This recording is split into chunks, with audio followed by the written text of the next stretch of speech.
ከዚች በኋላችን ነገር አላረግም ብዬ እምላለሁ፣ እገዘታለሁ፣ ደሞ መልሼ እዛው እገኝበታለሁ። ጸበል ቦታውን እንደማስተዋወቅ ሆስፒታሉን እያስተዋወቁ ሆስፒታል መስሪያ የፈረንጅ ኪኒን ለመውጋት ስለ ባል ትጸልይ የነበረችው ባል ታገባች በኋላ ልጅ ከወለደች በኋላ የለም እግዚአብሔር የለም ትረሳዋለች። ሰላም ውድ ቤተሰቦቼ እንደምን አላችሁ? እንደምን እስከ ሰዓት ደረሳችሁ? እግዚአብሔር አምላካችን ከሁላችን ጋር ይሁን። እንኳን ለቅዱስ ገብርኤል ወርሃዊ መታሰቢያ በሰላም አደረሳችሁ። ዛሬም ውድ ቤተሰቦቼ አስተማሪ ቁም ነገር አዘል መልእክቶችን፣ ቪዲዮችን አዘጋጅቻለሁ። እስከ ፕሮግራሙ ፍጻሜ ድረስ አብራችሁን ቆዩ። በቀጥታ ወደ ዛሬው መርሃ ግብራችን እንሄዳለን። አስተዳደር ላይ በጣም ከባድ ችግር አለ። ሚካኤል ለመሳለም ሄድኩኝ። የሚካኤል ዕለት አሁን መስከረም 12 በእያንዳንዷ ደቂቃ በየ10 ደቂቃ ሆስፒታሉን ማሰሪያ ገንዘብ እንደዚህ ስላመጡ በሉላቸው እንደዚህ $1000 አምጥተዋል። ቆሜ ዝም እየታዘብኩ ስሰማ ነበር። በቃ ህዝቡ ሚካኤል ነው ብሎ መጥቶ ቢያንስ ወንጌል እንኳን ያ ሁሉ የመጣው ህዝብ ጥንክር ያለው ደስ የሚል ወንጌል ቢያስተምርስ ለብ አድርጎ 20 ደቂቃ ነው ያስተማረው መምህሩ። መምህር ዮሴፍ ይባላል። ቴዎሎጂ ያስተማረው መምህር ነው ያስተማረው። በጣም በቃ ማለት እንጃ አሳዘነኝ ህዝቡ በእውነት እግዚአብሔርን። ጸበል ቦታውን እንደማስተዋወቅ ሆስፒታሉን እያስተዋወቁ ሆስፒታል መስሪያ የፈረንጅ ኪኒን ለመውጋት የፈረንጅ መርፌ ለመውጋትና ኪኒን ለማዋጥ ግሉኮስ ለማሰካት በዛም በአልጋው ደግሞ ገንዘብ እንዲታጨድ ማለት ነው። ለመጠመቅ የሚመጣው ሰው አይ በቃ ጸበሉን ቢብሎኛል ብሎ እዛው እንዲገባ ማለት ነው። እዛው ጸበል ቦታ ላይ እየተገነባ ያለው ስለዚህ ጸበሉ አያስፈልግም ማለት ነው ነው ወይስ ይሄን ቢካለ በዚህ ትቀጥላለህ? ጸበሉና ኪኒኑ እኩል ነው ማለት ነው። አስተዳደር ላይ በጣም ብዙ ችግር አለ። እንደው ሌላ ነገር እኮ ያዋጣል። ማርያምን ሆስፒታል ከሚሉ ሌላ ነገር ያዋጣል። በህዝብ ገንዘብ ሆስፒታል ከሚገነባ ቤተ ክህነት ራሱ ገንዘብ አውጥቶ ሆስፒታል ገንብቶ የቤተ ክርስቲያን ሆስፒታል ተከፈተ ቢባል ይሻላል። ብር አምጡ እያሉ ከመለመን እንዴ ንስሐ ግቡ፣ ጾሙ፣ ጸልዩ፣ ስገዱ እየተባለ የሚነገርባት ቤተክርስቲያን ሊያውም የመድኃኒት አይነት ልዩነት የሚፈጠርበት አስቡት። የእንትን ይሻላል፣ የቱርክ ይሻላል። ለአፍሪካ ተብሎ የሚላክ መድኃኒት አለ፣ ለአውሮፓውያን፣ ለአሜሪካውያን፣ ለአውስትራሊያ ለየሀገራቱ የሚላክ መድኃኒት አለ። አንዱ ሽሮፕ 3 አይነት ዋጋ አለው። ለዚህ እኮ ነው ሆስፒታል ይገንባ የሚባለው። ለኢትዮጵያ ለአፍሪካ ተብሎ የሚላኩ መድኃኒቶች በራሳቸው ከባድ ነው ብቻ እና እኔ አስተዳደሩ ላይ ችግር አለ ብዬ አስባለሁ። በብዙ አይነት መንገድ በምንፍቅናም ስትመጡ በቂ የሆነ መልስ የሚሰጥ የሊቃውንት ጉባኤ እስካሁን ድረስ ጎልቶ ወጣ የለም። ስራዬ ብሎ ፕሮቴስታንቶችን የሚረታ ንውስቲ ፓስተሮች፣ የፕሮቴስታንት ቄሶች፣ የተለያዩ እምነት ድርጅት አማኞች ንውስቲ እናውራ ብሎ የሚል ድፍረት ያለው የሊቃውንት ጉባኤ አለ። ድፍረት ያለው በእውነት በመናፍቃን ፊት ቆሙ ቁጭ ብሎ ሰዓት ተሰጥቷቸው መከራከር የሚችሉ ሊቃውንት ጉባኤ አሉ። አሁን ሰዓት የሆነውን አንደበት የያዘ የመናፍቃን አንደበት ይዞ የመጡትን ሰዎች ሊሮቱ የሚችሉ አሉ። ጎልቶ የሚወጣ የሊቃውንት ጉባኤ አለ፣ መልስ የሚሰጥ አንድ ሰው ወይ 2 ሰው ብቻ ነው። ባለፈው ደግሜ እንደነገርኳችሁ ማለት ነው። ስለዚህ አስተዳደር ላይ ችግር አለ ምለው ለምንድን ነው እንትኑን የቴሌቪዥን ፕሮግራሙን ተቆጣጥረውታል። እና እዛ ቦታ ላይ የሆነ ችግር አለ። ያንን ችግር ማስወገድ አለባችሁ። በዓል ሲመጣ ብቻ አይደለም ቤተክርስቲያናችን ጎልታ መታየት ያለባት። በሁሉም ጊዜ ላይ ሆ ብሎ እንደ ንብ መፈራት አለበት። ይሄ ህዝብ እንደ ንብ የተዋህዶ ህዝብ ብቻ አይደለም፣ አጠቃላይ ኢትዮጵያዊ ውስጥ ያሉት እኔ በቀደም አንድ የሆነ የት ቤት አማኑኤል ነው አማኑኤል ቤተክርስቲያን ይመስለኛል በቲክቶክ ላይ ምን ቪዲዮ እያየው ነው እንሮጣለን ለቤተ ክርስቲያን ልማት እንሮጣለን እያሉ አስተዳዳሪው መድረክ ላይ ሆነው ያዝ እንግዲህ ዱብ እስቲ አንሎት ይላሉ። አላያችሁትም? ቪዲዮ በጣም ያዘንኩት። ምንም ችግር የለውም እኮ መሮጡ እኮ ስፖርት መስራቱ ችግር የለውም። በስመ አብ ወወልድ ወመንፈስ ቅዱስ። ግን በጣም የዋህነታቸው ሙስሊሞችም ከዛ ህዝቡ መካከል ነበሩ። ነጭ ቲሸርት ለብሰው ለቤተ ክርስቲያን እንሮጣለን ብለው ቲሸርት ለብሰው ቪዲዮ ላይ አይቻሉ ሙስሊሞችን። በዚህ ነው ኢትዮጵያን ኦርቶዶክሳውያን ብቻ አይደሉም ለዚህ ነገር መጮህ ያለባቸው ያልኩት። በቃ ሁሉም ሰው ተከባብሮ መኖር የሚችልበትን ነገር የእውነት የቤትህን ሰላም ካስጠበቅ ለጎረቤት ሰላም ነህ። በቃ ራስህን ከቻልክ ለጎረቤት ሰላም ነህ። እኔ የምናስተምረው ትምህርት አንድ ሰው በቤቱ ሰላም እንዲኖረው ነው። የመንግስትም እንቅፋት እንዳይሆን፣ የቤተ ክርስቲያንም እንቅፋት እንዳይሆን፣ የጎረቤቱም እንቅፋት እንዳይሆን ነው ጥረት እያደረግን ያለ ነው። በቃ ራስን ችለን ኑር። እቤት ያለውን ጠላት መጀመሪያ ያዘው። ጭንቅላት ውስጥ ያለውን ጠላት ያዘው። ዲያብሎስን እሰረው። ከዛ በኋላ ሰላምን ታገኛለህ። ይሄ ዘመን ያልፋል። የሚመጣው ዘመን ይመጣል። ከዛ ያለፈው ዘመን መተዛዘቢያ ይሆናል። የተረፈው ተርፎ ያለፈው አልፎ ማለት ነው። እና አስተዳደር ላይ ችግር አለ። የተሰበሰበውን ገንዘብ ሙልጫ ወደ ውጭ ሀገር ይሄዳሉ። የተሰበሰበውን ገንዘብ ሙልጫ መኪና ይገዙበታል፣ ቤት ይሰሩበታል። ህዝቡን እንዴት አድርጎ እንደሚቆጡት ሀቅ ነው። ይማረኝ።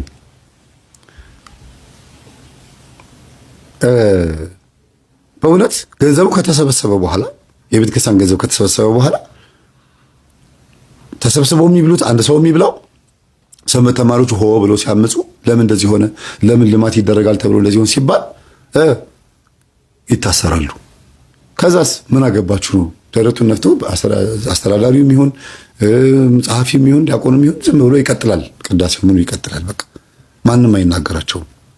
ሰልፍ ይደረጋል። ከዛ በኋላ ህዝቡ ልክ ሲያመጽ የዛን ሰዓት ሚዲያ ላይ መጥተው እነ ነጋሽ ሚዲያ ጋር እነ ቋንቋ አይነሽ ጋር እነ ምናምን ጋር መጥተው መሰዳደብ ካህናትና እንትን የልማት ኮሚቴው ያዝ። እንግዲህ ውስጥ የዛ እኮ መስጭ የሚጨርሱት ነገር ነው። መጨረስ ስላችሁ በሰላም የሚጨርሰው ግን የምን የገንዘብ ጉዳይ ስለሆነ በድብቅ የሚደረግበት ነገር ስላለ ማለት ነው። ከዛ ለማናደድ ደግሞ የማይባል ነገር ይብላል። ካህናት በድብቅ የንስሐ ልጆቻቸውን ምንም እንኳን የልማት ኮሚቴ አባል ቢሆኑ ግን ካህን ደግሞ ከባቴ አበሳ ነው አይደል እንዴ? ኃጢአትን ገበናን ሸፋኝ ነው። ሲጋራ ሲያጨሱ የሚያውቋቸውን አባት በሚዲያ ፊት አሁን እሳቸው ሲጋራ ያጨሳሉ ብሎ ተናገሩ እና ምን ይጠበስ ሲሆን ካህን እንደዚህ ማለት የለበትም። በጣም የሚያሳዝን ነገር ነው የተናገሩት። የማይባል ነገር ማለት ነው። ካህን እንዴት ንስሐ የተገባበትን ወይም ደግሞ በድብቅ የሚያውቀውን ገበና እንዴት ሚዲያ ፊት ይናገራል? እዚህ ጋር የሚወራው ሌላ ጉዳይ ነው። እዚህ ጋር ሲጋራ ያጨሳል ማለት ደግሞ ሌላ ጉዳይ ነው። እኛ ሰውዬ ከሲጋራ ሱስ መላቀቃቅቷቸው ሊሆን ይችላል በእውነት። ቤተክርስቲያንን ግን ለማሰራት ደግሞ ልባቸው ተነሳስቶ በየዋህነት ደግሞ እያሰሩ ሊሆን ይችላል። በጣም የሚያሳዝነው ነገር በአሁኑ ሰዓት በፍርድ ቤትም ይሁን በእስር ቤትም ይሁን በአንዳንድ ኮሚቴዎች በተለያዩ ቦታዎች ላይ በርኩሰትና በአለመኔነት የሚታወቁት አገልጋዮች መሆናቸው እንዴ! በዚህ ልክ እምነት ሲታጣባቸው ምን ማድረግ ጀመሩ? አርቲስቶችን የተለያዩ ድራማ የሚሰሩትን አርቲስቶች፣ ሁለት አይነት አርቲስት ነው ያለው። ድራማ የሚሰሩ ተዋናይ አርቲስትና ዘፋኝ አርቲስት አይደለም። ሁለቱንም ነጠላ አስለብሰው ኢቭን ጸጉራቸውን እንኳን ተቆረጡ አይሏቸውም። የእውነት ግጥም እንኳን ፕሮግራም ምሽት ሲቀርብ አይታችኋል። ማህበረ ቅዱሳን ሊሆን ይችላል፣ ማህበረ ጽዮን፣ የሆኑ ማህበራት፣ ትልልቅ ማህበራት ላይ ሲዘጋጅ እነዚህ ፊልም የሚሰሩ የሚዘፍኑ አርቲስቶችን ነጠላ ብቻ ነው የሚያስለብሷቸው። ይመጣሉ፣ ይቀመጣሉ። ወይ አይታዘዟቸው ሊሆን ይችላል፣ አይታወቅም። መቼም ተቆረጡ ቢሏቸውም ቢያይሉም እነዚህ ሰዎች እና ከነጨበሪያቸው እንደዚህ እንደቆመ ማለት ነው። ከነጨበሪያቸው ከነምናምናቸው መጥተው ገንዘብ ያሰባስባሉ። ኮሜዲያን ይመጣሉ፣ ያሰባስባሉ። ምንም ማለት እነሱ እኮ የተዋህዶ ልጆች ናቸው። ስለተጠሩ መጥተዋል፣ አክብረው መጥተዋል። ኑና እንደዛ አድርጉ ሲባሉ እሺ ብለዋል። ከነሱ መካከል ደግሞ ኮሚሽን የሚቀበል ደግሞ አለ። ለቤተ ክርስቲያን ማሰራት ገንዘብ እየተሰበሰበ አበል ይከፈላቸዋል። እናንተ ታዲያ እነዚህ አርቲስቶች ለቤተ ክርስቲያን የሰበሰቡት ወይስ እንደገና ፌመስነታቸውን ያጎሉት? ለምንድን ነው ካህናት እያሉ አርቲስቶች ተጠርተው ገንዘብ ሰብሳቢ የሆኑት ሲባል ካህናትን የሚያምን ስለጠፋ፣ ዲያቆናትን የሚያምን ስለጠፋ፣ እነሱን አምኖ ገንዘብ የሚሰጥ ስለጠፋ እስቲ በሚወዷቸው አርቲስት እንምጣባቸው እንደው እነዚህ ህዝቦች እኮ ገንዘብ ይሰጧቸው ተብሎ ስብሰባ ተሰብስቦ ማለት ነው። ስብሰባ ተደርጎ ከባድ ነው። አርቲስቶቹ እግዚአብሔር ይስጣችሁ፣ ተባረኩ። ኃጢአታችሁን ሳትተው እንኳን ቢሆንም መሆን ባይኖርበትም ኃጢአታችሁ ስል መቼም ራሴን ጻድቅ እያረኩ አይደለም ያለሁት። ይሄ ዘፈን ኃጢአት ነው የሚባለውን ነው። ድራማ መስራት፣ ፊልም መስራት ኃጢአት አይደለም። በዚህ አጋጣሚ ዘፋኝ መንግስተ ሰማያትን አያወርስም ስለሚል ነው ስለ ዘፈን ያወራሁት። ግን አለብኝም ናይት ክለብ እየሄዳችሁ ማታ እየጨፈራችሁ እንዲያውም እኔ አስታውሳለሁ አንድ ገንዘብ ማሰባሰቢያ ፕሮግራም ላይ በጣም ነው ያፈርኩት። አርቲስቱ ዘፋኝ ነው። ምን ብሎ ወጣሉ? ምንድነው እንደዚህ ተጣልፎ የወጣው ሲል ጊዜ ማታ 4 ሰዓት ላይ ናይት ክለብ ሰዓቱ እንዳያልፍበት ነው ቅጥረኛ ስለሆነ እዛ ሄዶ ደግሞ ይዘፍናል ተባለ። እዚህ እኮ ነጠላ ለብሶ እኮ እንዲህ እያለ እየዘመረ እኮ ነው። ወይኔ ቤተክርስቲያን የጠመጠሙ ካህናት አልከበርልሽ ብለው 2 ቦታ የሚያጫውት አርቲስት መጥቶ ገንዘብ ያሰባስብልሽ። ተንኮልም በራሱ ትንቁታላችሁ፣ ቆሻሻ ነው ትላላችሁ። ግፍን ትነቁታላችሁ፣ መጥፎ ጠባይን ትንቁታላችሁ፣ ርግማንን ትንቁታላችሁ፣ ሐሜትን ትነቁታላችሁ፣ ትችትን ትንቁታላችሁ። ከዛ በኋላ የእግዚአብሔር ከፍታ ከናንተ ኋላ ይመጣል፣ ከፊትም ይቀድማል። በዚህ ጊዜ በየትኛውም ቦታ ብትሄዱ የእግዚአብሔር ክብር የሚታይባችሁ ይሆናል። አሕዛቡ ራሱ ከናንተ ይማራል እንጂ እናንተ ከአሕዛብ አትማሩ። አሁን ከአሕዛብ እየተማርን ጉዳችን ፈላ። እነሱ ሲጨነቁ እንጨነቃለን፣ ሲያብዱ እናብዳለን፣ ሲጮሁ እንጮሃለን፣ ሲናደዱ እናደዳለን፣ ሲበሳጩ እንበሳጫለን። መንፈሳቸውን ወረስ ነው። መንፈሳቸው ከሕይወታችን ጋር ተስማማ፣ መታወክ የበዛብን ሆነ። ስለዚህ እንዲህ እንዳይሆን ጸሎት መጀመሪያ ከልቦና ውስጥ አብሮ መውጣት አለበት። ስትጸልየው አብሮት ይወጣል። ቀጥሎ ከአእምሮ ጋር ትስማማለህ።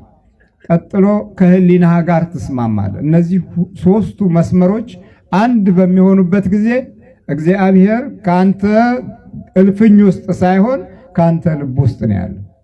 ከናንተ ጓዳ ውስጥ ሳይሆን ከናንተ ህሊና ውስጥ ይሆናል፣ በመንፈስ ቅዱስ ማለት ነው። ከዚህ በኋላ ወሬኞች ሲመጡ ወሬ አልወድም ትላለህ። ሐሜት አልወድም፣ ነገር አልወድም፣ አልፈልግም። ሌላ እንጫወት፣ ስለ መንፈሳዊ ጸጋ እንጫወት፣ ስለ እግዚአብሔር ክብር እንጫወት ብለህ ቋንቋ ታስለውጣላችሁ። አለበለዚያ ግን ይሄ በእንትን የቃልና የድምፅ ብቻ በሚሆንበት ጊዜ መናፍስቱ ራሱ ህይወትን አብሮት ይለምደዋል። ልብህን ይለምደዋል፣ አእምሮህን ይለምደዋል፣ ጠባይን ይለምደዋል፣ እንቅስቃሴህን ይለምደዋል። ከዛ በኋላ ወደፊት ስትሄድ እሱ የሆነ ገመድ አበጅቶ ወደኋላ ይጎትታል። ወደፊት ስትሮጡ እሱ የሆነ መሰናክል አበጅቶ እንድትደክሙ ያደርጋችኋል፣ እንድትዝሉ ያደርጋችኋል። ለበረከት የምትዘጋጁበትን መንፈስ ከህይወታችሁ ያርቃል። እግዚአብሔር ማስተዋሉን ይስጠን።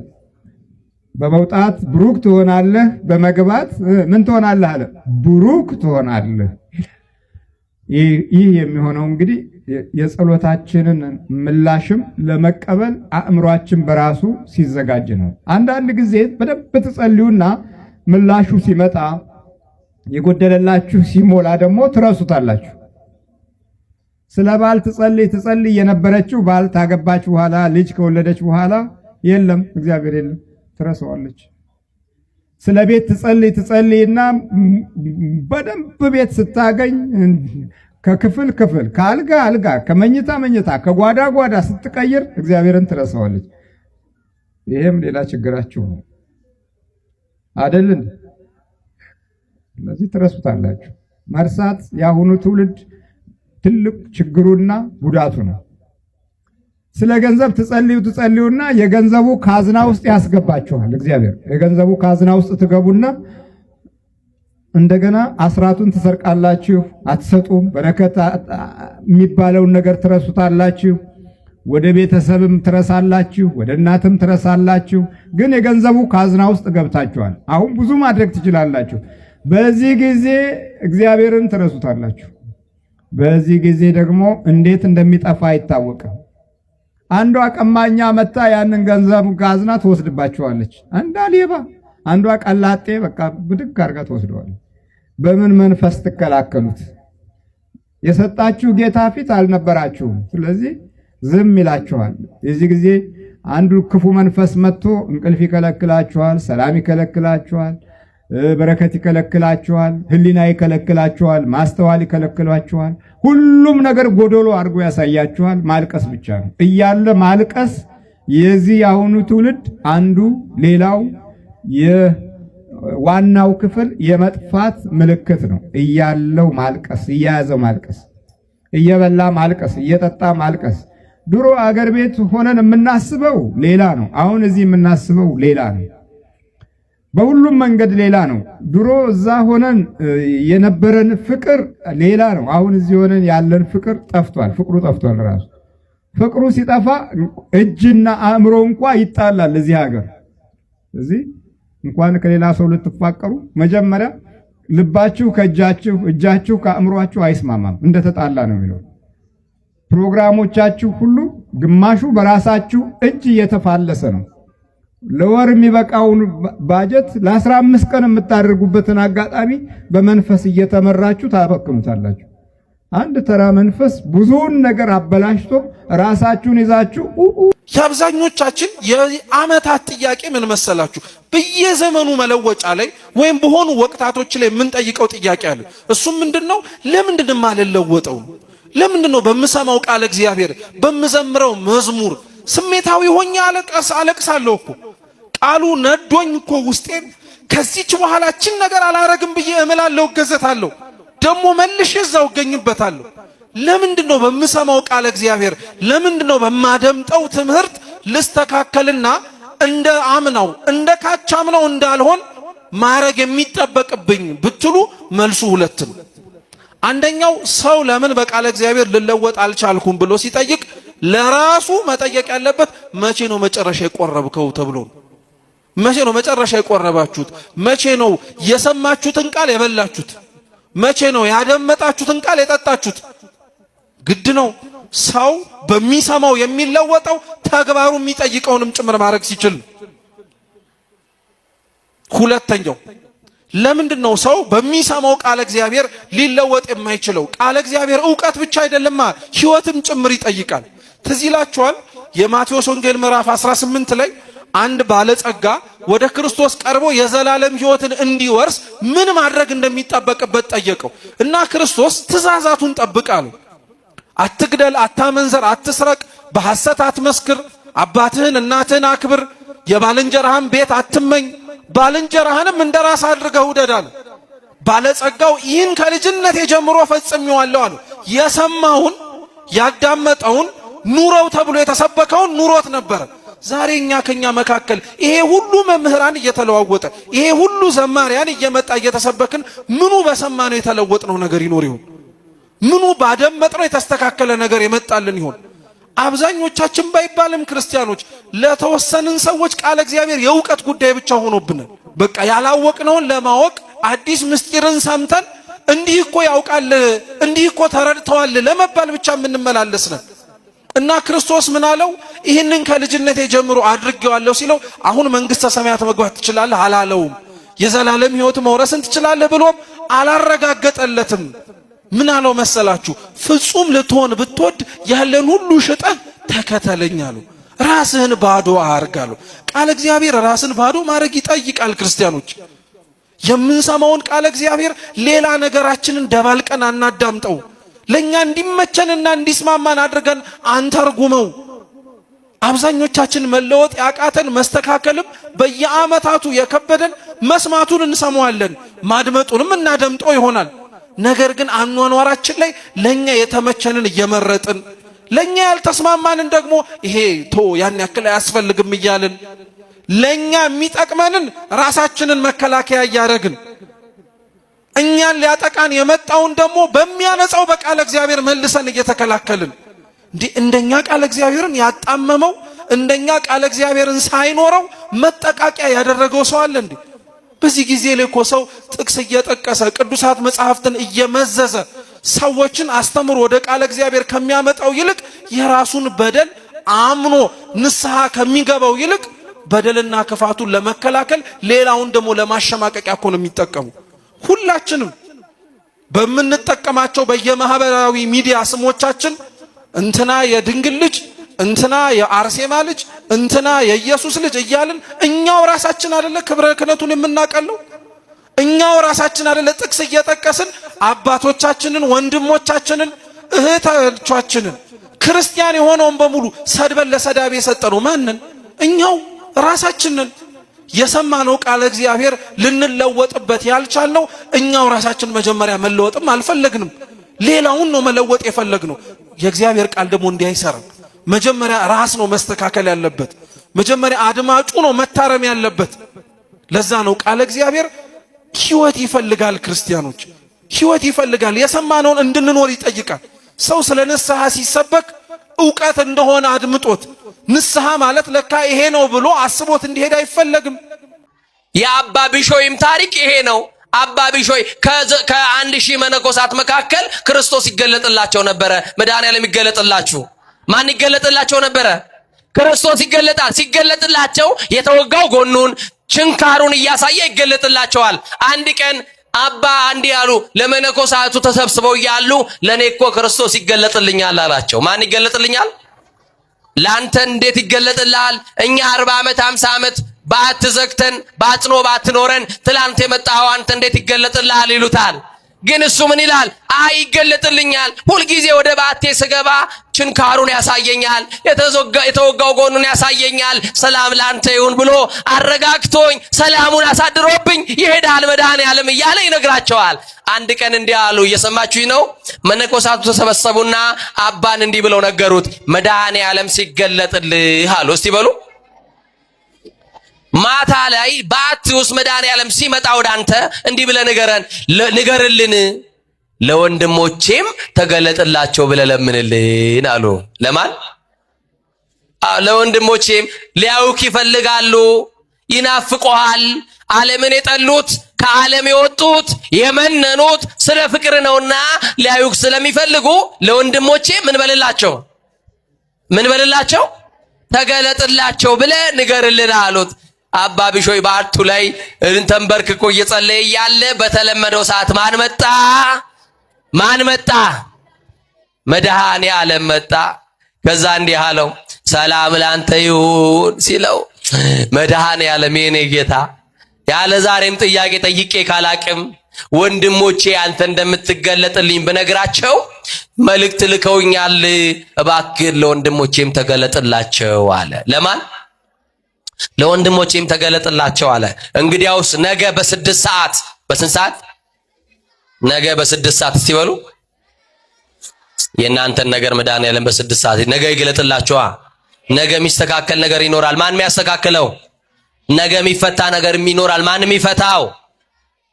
ነገ በ6 ሰዓት በተራራው ላይ ማንም መነኮስ እንዳይቀር በ6 ሰዓት ኑ እገለጥላቸዋለሁ ብለህ ንገራቸው አለው።